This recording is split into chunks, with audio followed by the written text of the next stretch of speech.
မင်္ဂလာပါစပီအတန်းကြီးကျူဆူလိုက်ပါဒီကနေ့မှာစီမံတဲ့ဘဝလက်တွေ့ဖို့ကိုရှာဖွေနေနိုင်ဖို့အတွက်အထောက်အကူပြုမဲ့နိလန်ကောင်းတချို့ကိုဝေမျှပေးတော့မှာပဲဖြစ်ပါတယ်ခင်ဗျာစီမံတဲ့ဘဝလက်တွေ့ဖို့ကိုရှာဖွေခြင်းဘဝမှာစီမံတဲ့လက်တွေ့ဖို့ကိုရှာဖွေနေနိုင်ဖို့အတွက်အရေးကြီးဆုံးအချက်ကတော့သူနဲ့ကိုယ်ကြကသူကြီးကွဲပြားမှုတွေကိုလက်ခံနိုင်ဖို့နဲ့တရားရဲ့စိတ်ကူးအိမ်မက်ကိုကြံတရားကမစက်ဖက်ဖို့ပါပဲလူတိုင်းမှာကိုယ်ပိုင်ဘဝအိမ်မက်တွေရှိကြပြီးလူတွေဟာကိုယ်ယုံကြည်ရာအတိုင်းစိတ်ကူးအိမ်မက်တွေတမထားလေးရှိကြပါတယ်လူနှစ်ယောက်ဟာတွေးပုံခေါ်ပုံတွေခံစားချက်တွေအိမ်မက်တွေတူညီတယ်လို့ဟန်ဆောင်လို့ရပြီမယ်တကယ်လက်တွေ့မှာတော့မတူညီကြပါဘူး relationship တစ်ခုဆိုတာအိမ်မက်တစ်ခုနဲ့လူနှစ်ယောက်တနည်းပြောရရင်အိမ်မက်မဲ့သူနှစ်ယောက်အတူတည်ဆောက်ထားတဲ့ပန်းတိုင်တစ်ခုပါဒါကြောင့်ကိုယ့်ရဲ့ဆက်ဆံရေးကိုငရဲခံဆက်ဆံရေးမဟုတ်ပဲကောင်းကင်ဘုံကဆက်ဆံရေးတစ်ခုလိုဖြစ်ချင်တယ်ဆိုရင်လူနှစ်ယောက်ကြားမှာရှိတဲ့မတူညီကွဲပြားမှုတွေကိုလက်ခံနိုင်ဖို့နဲ့တရားအိမ်မက်ကိုတယောက်ကလေးစားဖို့လိုအပ်ပါတယ်အပြန်အလှန်လေးစားမှုတွေချစ်ချင်းမေတ္တာတွေနဲ့တည်ဆောက်ထားတဲ့ relationship ကတည်းကအချစ်တွေရှင်သန်ဖို့နဲ့ညီငွေမသွားစေဖို့အတွက်အဓိကတော့ချက်ဖြစ်ပါတယ်ကိုလက်တွဲဖို့ကိုအချစ်တွေလေးစားမှုတွေနဲ့ဆက်ဆံတဲ့အတွက်အကျိုးအများပြန်ရမယ့်သူကလည်းကိုယ်တိုင်ပါပဲ relationship ဆိုတာကိုယ်ဘဝကိုနှစ်ချမ်းချမ်းလိုက်ပြီးတခြားကိုကိုယ်တိုင်တာဝန်ယူကျန်တခြားကိုတော့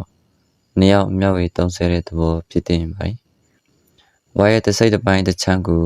နှစ်ယောက်မျှဝေခံစားရမှာဖြစ်ပေမဲ့ကျန်တခြားမှာရှိတဲ့ကိုယ်ပိုင်အိမ်မက်တွေကိုယ်ပိုင်ဆန္ဒတွေကိုတော့တယောက်နဲ့တယောက်ဝင်ရောက်ဆွဲဖက်တဲ့မျိုးမလုပ်သင့်ပါဘူးကိုယ်ဘက်ချမ်းကိုတာဝန်ယူသူလည်းသူ့ဘက်ချမ်းကိုတာဝန်ယူရင် relationship ကအဆင်ပြေနေပါလိမ့်မယ်ဒီလိုမှမဟုတ်ပဲကိုကသူ့ပိုင်းကိုပါတာဝန်ယူခြင်းလာပြီးထိန်းချုပ်ခြင်းလာတယ်ဆိုရင်တော့ဒီဆက်ဆံရေးကအကြောက်တရားတွေမျက်ရည်တွေထိန်းချုပ်မှုတွေအပေါ်အခြေခံတဲ့ဆက်ဆံရေးဖြစ်သွားပါပြီထိန်းချုပ်မှုနဲ့ဆွဲဖက်မှုဆိုတာလေးစားမှုမရှိခြင်းကြောင့်ဖြစ်ပေါ်လာတဲ့သူကိုကောင်းဆန်ခြင်းတစ်မျိုးဖြစ်ပြီးဒါကိုအချစ်လို့မခေါ်ပါဘူးဥပမာ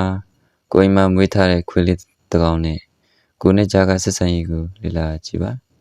ဒီခွေးလေးဟာကိုယ်ဘာလုပ်လဲဘယ်လိုနေလဲဆိုတာခရီးမဆိုင်ပဲကိုချစ်ဖို့တာအယုံဆိုင်ပါတယ်ဒီခွေးလေးဟာလူတာဝန်ယူရမယ့်အပိုင်းကိုပဲအပြည့်အဝတာဝန်ယူတယ်လို့ပြောရမှာပါအလားတူပဲအခြေရေးမှာလည်းကိုယ့်ဘက်ကချစ်ချင်းမေတ္တာကိုပေးဖို့တာအယုံဆိုင်ရမှာဖြစ်ပြီးကိုလိုချင်တဲ့ပုံစံရအောင်လိုက်ထိန်ချုပ်နေဖို့မလိုပါဘူးတကယ်လို့ဆက်ဆံရေးတစ်ခုမှာတပည့်ဘက်ကလိုက်ပြီးထိန်ချုပ်နေမယ်ဆိုရင်ကျန်တရားကနေစရာမရှိဖြစ်နေတော့မှာပါကိုမှလူအတိုင်းဝိုင်းကရိုက်ထည့်ပြလိုက်တဲ့ယုံကြည်မှုအမှားတွေရှိနိုင်တယ်လို့သူမှလည်းအဲ့လိုယုံကြည်မှုအမှားတွေရှိနေမှာပါပဲဒီတော့တစ်ဖက်သက်အဖြစ်တင်ထိန်ချုပ်မနေပဲသူမှရှိတဲ့အမှားတွေကိုသူကိုယ်တိုင်ဖြေရှင်းခွင့်ပြုလိုက်ပါကိုချစ်သူကလွတ်လပ်မှုအသေးရသွားတိုင်းကိုပါလိုက်ပြောပြပါတကယ်လို့သူကဒေါသထွက်နေတယ်ဝမ်းနေနေတယ်မနာလိုစိတ်တွေဖြစ်နေတယ်ဆိုရင်ဒါဟာကိုချစ်သူကဖြစ်နေတာမဟုတ်ပဲသူစီမှာတက်ကပ်နေတဲ့မာယွန်းတဲ့ယုံကြည်ချက်တွေကြောင့်ဖြစ်နေတယ်ဆိုတာနားလည်ပြပါသူအိမ်မက်တွေအသက်သူကိုယ်တိုင်ဖြည့်ရှင်းခွင့်ပြုလိုက်ပါကိုအိမ်မက်အတွက်ပဲတာဝန်ယူပါဒါဆိုရင်သူလုပ်နေတာကိုဝင်မဆက်ဖက်မိတော့ပဲဆက်ဆံရေးအတွက်အထောက်အကူဖြစ်စေပါလိမ့်မယ်ကိုမှကိုပိုင်အိမ်မက်ရှိတယ်လို့တစ်ဖက်လူမှလည်းကိုပိုင်အိမ်မက်နဲ့ကိုပိုင်ဆန္ဒတွေရှိနေပြီဖြစ်ပြီးကိုဘလို့ကြိုးစားသူရဲ့အိမ်မက်တွေကိုတော့ပြောင်းလဲပြနိုင်မှာမဟုတ်ပါဘူးအဲ့ဒီအတွက်ကိုမှရည်ချယ်စရာတစ်ခုရှိပါတယ်မတူညီတဲ့အိမ်မက်တွေကြောင့်ပဋိပက္ခတွေဖန်တီးပြီးတရားကိုတရားထိန်းချုပ်မှုတွေပြုလုပ်မလားဒါမှမဟုတ်အကစားလုပ်တယ်လို့နှစ်ယောက်ပေါင်းအသိဖွဲ့ပြီးအတူတူကစားကြမလားဆိုတော့ပဲတင်းနီကစားတဲ့အခါကစားသမားနှစ်ယောက်ကဘလုံးကိုစန့်ကျင်ဘက်အရာတွေစီ ရိုက်ကြတယ်ဆိုပေမဲ့ဒါဟာနှစ်ယောက်အတူတူပျော်ရွှင်ဖို့ရည်ရွယ်ပြီးကစားနေကြတာဖြစ်ပါတယ်တကယ်လို့တရေယောက်ကဒီလိုမကစားနဲ့ဟိုလိုမကစားနဲ့ဆိုပြီးထိန်းချုပ်ချင်ကြတယ်ဆိုရင်တော့ဒီကစားပွဲမှာပျော်စရာကောင်းတော့မှာမဟုတ်ပါဘူး relationship တခုတည်ဆောက်တဲ့အခါမှာလည်းဒီလိုပါပဲကိုယ့်ရဲ့ချစ်သူကိုယ်ပတနာကိုအသိမ်းဖို့လို့သတ်မှတ်ပြီးပျော်ရွှင်စရာကျဉ်းစရာကောင်းတဲ့ relationship တခုကိုအတူတူဖန်တီးကြမယ်ဆိုရင်နှစ်ယောက်အတူတူပျော်စရာတွေမြတ်ချက်ပြီးအောက်ဖွဲ့အကောင်းဆုံးအိမ်မက်တွေကို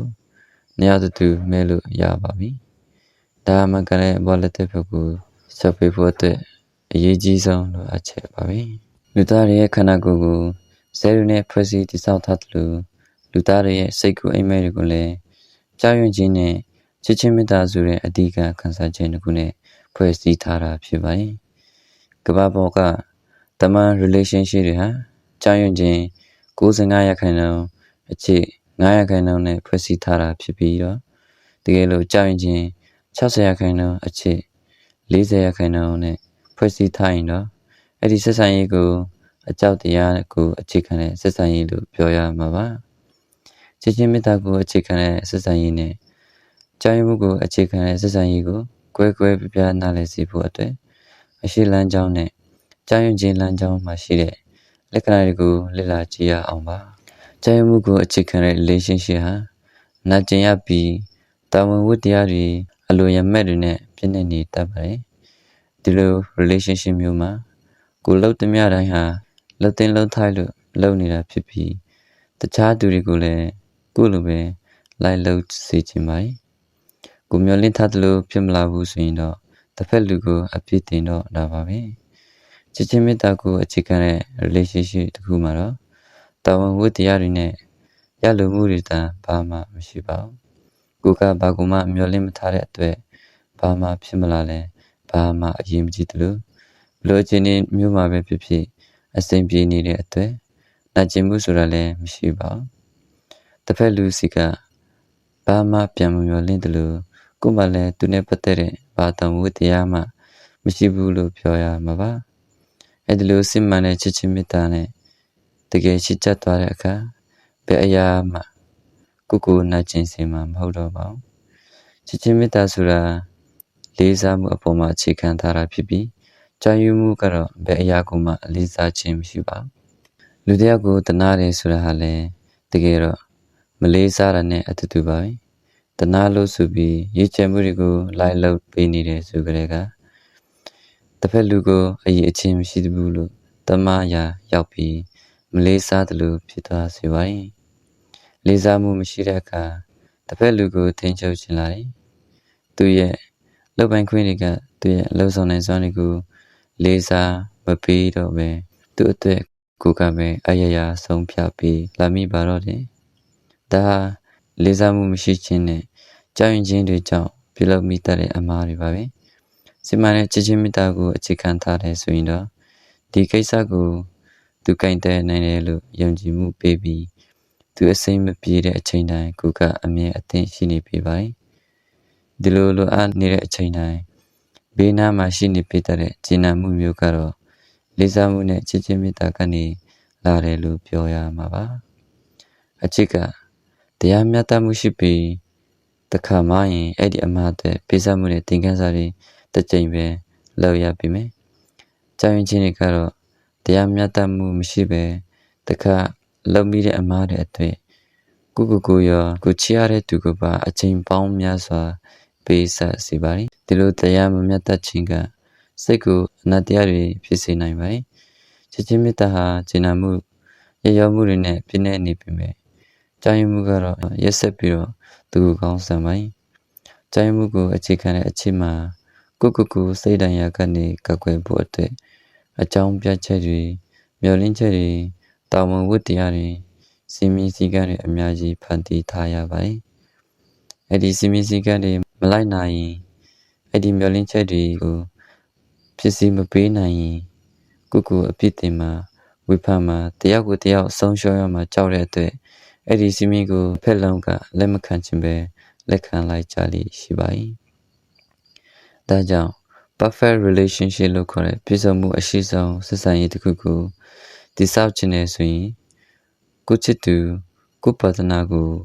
သူ့ရဲ့အခုလက်ရှိပုံစံလေးအတိုင်းလက်ခံနိုင်လား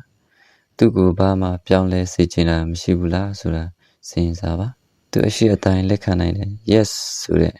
အပြည့်ထွက်လိုက်အဲ့ဒီလူကကိုအသက်မှန်ကန်တဲ့လက်သေးပေါ်ပါမယ်အလားတူပဲသူ့ဘက်ကလည်းကိုပုံစံလေးအတိုင်းပဲချစ်နိုင်မယ်ဆိုရင်ကိုကလည်းသူ့အသက်မှန်ကန်တဲ့လက်သေးပေါ်လို့ပြောရမှာပါဒီလိုဖြစ်ဖို့အတွက်ကိုဘက်ကလည်းမိမိရဲ့ပင်ကိုပုံစံကိုမဖုံးကွယ်ဖို့နဲ့ယူသားမှုရှိဖို့လို့လိုအပ်ပါတယ်ဒီလိုသာယူသားဖွင့်လင်းကြမယ်ဆိုရင်ကိုစီကိုဟန်ဆောင်လိမ်ညာမှုတွေနဲ့ရလာပြီးသူ့အကြောင်းကိုနောက်မှသိရတာမျိုးရှိလာမှာမဟုတ်တော့ဘူးလို့ကိုချရတဲ့သူကလည်းကိုရဲ့ပင်ကိုအရှိအတိုင်းလေးပဲရှိပေးပါလိမ့်မယ်တကယ်လို့သူကကိုရဲ့ပုံစံကိုပြောင်းလဲစေချင်တယ်ဆိုရင်တော့ကိုဟာသူလိုချင်တဲ့ဘဝလက်သက်ဖို့မဟုတ်ဘူးဆိုတဲ့အတိတ်ပဲပါပဲကိုဘက်ကလည်းတစ်ဖက်လူကိုအရှိအတိုင်းလက်ခံပေးနိုင်မလားဆိုတာတေချာစဉ်းစားပါတကယ်လို့ကိုကအစကတည်းကကြောင်ချစ်တယ်ဆိုရင်တော့ကြောင်ပဲမွေးပါခွေးမွေးထားပြီးကြောင်လို့မြောင်းအော်စေချင်တယ်လို့မရပါဘူးမြောင်းတန်ချရင်အစကတည်းကကြောင်ပဲမွေးတင်ပါတယ်ဒီလိုနှစ်ဖက်နဲ့လက်ခံပေးနိုင်တဲ့နီလန်ဟာကောင်းမွန်ပြည့်စုံတဲ့ perfect relationship တခုကိုစတင်နိုင်မယ်တခုတည်းသောနီလန်ဖြစ်တယ်လို့စာရေးသူကဆိုပါတယ်။မင်္ဂလာလက်သေးပေါ်ဖြစ်ဖို့အတွက်သူနဲ့ကိုကတပုံစံတဲ့သူနေစရာမလိုပဲတော့ခလောက်နဲ့တတ်တန်လို့တွဲညီနေရပါပြီ။အပြင်မှာကိုအစင်မပြေဖြစ်လာတာကသူနဲ့ဘာမှမသက်ဆိုင်ဘူးဆိုတာနားလည်ထားပါ။ကိုကသူ့ကိုအချိန်မပေးနိုင်တဲ့အခါမျိုးမှာလည်းတတိတ်လေးတယောက်တည်းနေပြီးအစင်မပြေမှုတွေကိုချော့ချပြလိုက်ပါ။ဒါဆိုရင်အချိန်ကူကြာလာတဲ့အခါပျော်ရွှင်မှုပြန်ရလာပါလိမ့်မယ်။လာသူပဲကိုချစ်သူကစိတ်ဆိုးတော့တာထွက်နေချိန်မှာလဲသူကိုတော့တာထွက်ခွင့်ပြုလိုက်ပါ။သူတော့တာကိုသူ့ဟာသူပြန်ဖြေဖြောင်းနိုင်အောင်ဗာဆွဲဖက်မှုမှမလုပ်ပဲအချိန်ပေးလိုက်ပါ။တကယ်လို့ကိုကပျော်ရွှင်နေပေမဲ့ချစ်သူကမပြောမရှင်ဖြစ်နေတယ်ဆိုရင်လေသူကိုလိုအပ်တဲ့ထပ်ပံကူညီမှုတွေပြုလုပ်ပေးပါ။ဒါပေမဲ့သူမပြောမရှင်ဖြစ်နေချိန်မှာကိုဘက်ကမပြောတင်ဘူးလို့မတွေးပါနဲ့သူမပြောလို့ကိုပါလိုက်မပြောရင်နှစ်ယောက်လုံး